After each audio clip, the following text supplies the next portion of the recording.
सही जी, बिल्कुल ये बात तो दुरुस्त है, बका बचत इसी में आया। सब आपको क्या लगता है कोई काबिल कबूल मुआहदा हो पाएगा? और ये जिस तरह के बयानात आ रहे हैं, क्या वाकई अगर ईरान नहीं इनकी शराइत के को मानता तो अमरीकी सदर ईरान पर दोबारा हमला करेंगे?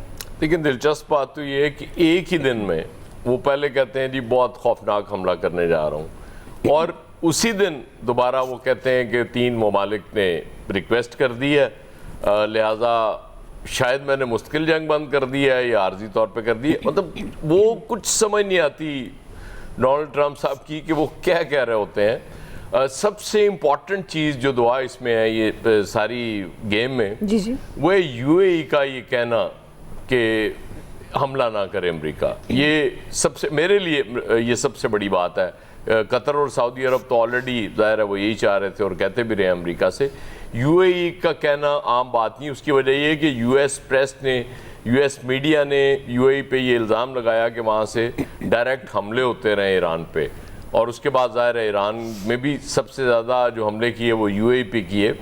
तो उस हवाले से ये मेरे नज़दीक ये बड़ी पॉजिटिव चीज़ है। जो ज़ाहिर है डोनाल्ड ट्रंप हमला नहीं करना चाह रहे, ये बात बिल्कुल समझ में आ गई है, क्योंकि जब आपने एक गोल बताया था आपने कि जी ये करके इतने दिन में हम रिजीम चेंज कर देंगे इसलिए हमला कर रहे हैं, वो नहीं कर सके तो शिकस्त आपकी हो गई।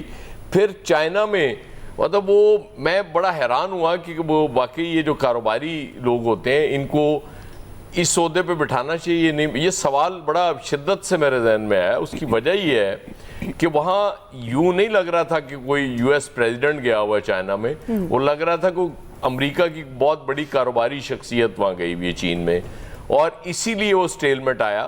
मतलब वो गोल तो ये लेके गए थे कि जी चाइना को कॉर्नर करेंगे, लेकिन खुद कॉर्नर होके आ गए डोनाल्ड ट्रंप। और ईरान ने बड़ी लचक भी दिखाता है बीच में, वो बात वहाँ तक आती भी है, लेकिन फिर डोनाल्ड ट्रंप किसी चीज़ पे अड़ जाते हैं कि नहीं ये बिल्कुल एक्सेप्टेबल नहीं है। और उनके जो हॉक्स हैं जो इर्द गिर्द डोनाल्ड ट्रंप के मौजूद है, वो इस तरह के बयानात डोनाल्ड ट्रंप से भी पहले देना शुरू कर देते हैं कि जी ये तो बिल्कुल काबिल कबूल नहीं है जो जवाब आया है ईरान की तरफ से। ऑब्वियसली हम ये मोहसिन नकवी का दौरा भी ज़ाहिर है को बिला वजह तो नहीं था ना, वो भी उनको ज़ाहिर है बहुत सी चीज़ें, कुछ चीज़ें वो आप उस तरह से मैसेजिंग नहीं कर सकते या फ़ोन नहीं कर सकते, वो ईरान के ज़ाहिर सिक्योर भी नहीं है उनकी लाइंस, तो वो उनको बताना जो अमरीकी और ईरान के दरमियान, मतलब पाकिस्तान ने तो अल्टीमेट कोशिश कर ली इसमें, इससे ज़्यादा हो नहीं सकती थी।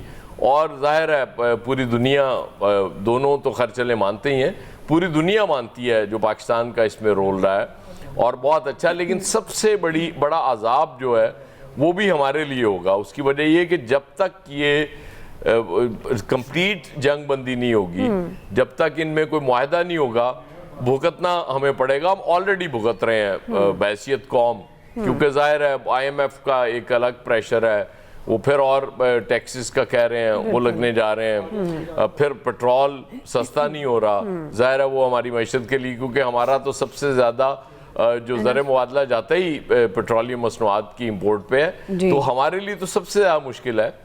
जाहिर है जब हमने ये काम शुरू किया था तो ये सोच के नहीं किया होगा उस वक्त, ये सोच के किया था कि ज़ाहिर है दुनिया में अमन होना चाहिए, ये बिला वजह की जंग या लड़ाई नहीं होनी चाहिए। हमने अपना रोल प्ले कर दिया, लेकिन अगर यूएई जैसे मुल्कों को भी एहसास हो गया है कि ये जंग बंद होनी चाहिए, नहीं होनी चाहिए, तो मेरे लिए सबसे बड़ी पॉजिटिव। सही है, ठीक है जी। क्विकली नाज़रीन एक ब्रेक ले लेते हैं, ब्रेक से वापस आएंगे, यहीं से कंटिन्यू करेंगे।